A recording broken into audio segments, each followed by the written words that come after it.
At the hub of every child's life, there's there's like a healing circle. They got to build a healing circle that only certain people or certain things are allowed in there. It might be a person, it might be a song, it might be a poem, it might be a place, but there's a healing circle that lives in every one of our children. And for a lot of our children, it's animals as natural therapy. We're still battling the home life, the trauma, whatever. But does it make a difference? Does it create a happiness? Does it create a content where we can connect with the child? Yes. And that's the start of work with the child. That's the start of mental health. It's a process. It's slow. And it's one facet to the larger picture of trying to help some very, very impacted children. The young boy at the academy, hard young boy, has his problems with blow-ups with other kids or with staff. But boy, you get him with an animal and he changes. He expresses those emotions, those feelings overtly with what most often was a horse, and just letting himself be who he can really be as a kind, loving person.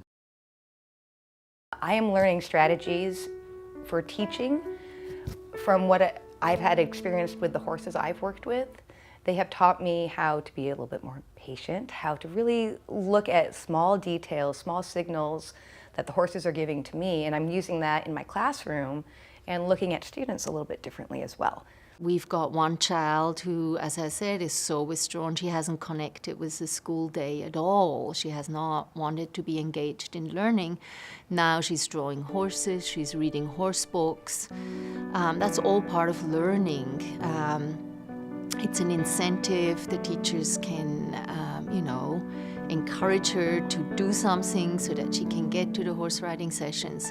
I had a student a few years ago, the first one I ever referred to, and she had a lot of trauma. She had sexual abuse trauma when she was between ages of 2 and 4, so long-term trauma as well. She was also in the foster care system briefly. She had gone to counseling, and it wasn't a great fit, or at least it wasn't the fit that she that was going to help her turn things around. And so I had referred her to Animals as Natural Therapy. We got this girl who was so challenging, multiple meltdowns a day, running away from teachers, screaming in the hallways.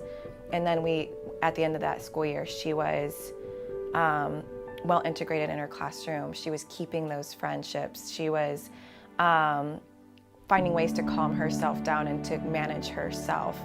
And she talked so highly about the farm that we knew that had to, with all these systems in place, but definitely that farm system was such an integral part of her growth. So, yeah. Losing grant money is extremely sad for me to hear, because the people that I bring out, the families that I bring out, have no money. There's no way they could ever connect with a program like this. It's families that just can't afford to pay $75 a session. One of the concerns that I have is that I'm only able to do 7 of my, I think I have about 15 students now in this program. And so I feel like I'm not going to be able to guarantee that those other kids will have an opportunity to do that. I understand nonprofits, they're difficult. I work with a lot of different nonprofits, and it's hard to keep them running and to keep the staff going. And it takes the community's effort constantly to help that. It feels so great to know that there'd be that security, that I could plan a program at the start of the school year and know that there would be an option for us maybe in the spring, rather than having to hold our breath and wait. This ant operation costs money, and it's wonderful. It's a good investment. If we take care of that healing circle, then it can grow, and then these things, these problems that we see in our communities, these people caught in a cycle of abuse will be broken. For those who do support ANT, I sincerely want to thank everyone who does that, whether they had their own personal experience for why they're supporting ANT or if they're doing it just because they believe in the program. It does make a difference. I've seen it happen, and it's such a gift to our community to be able to participate in that way.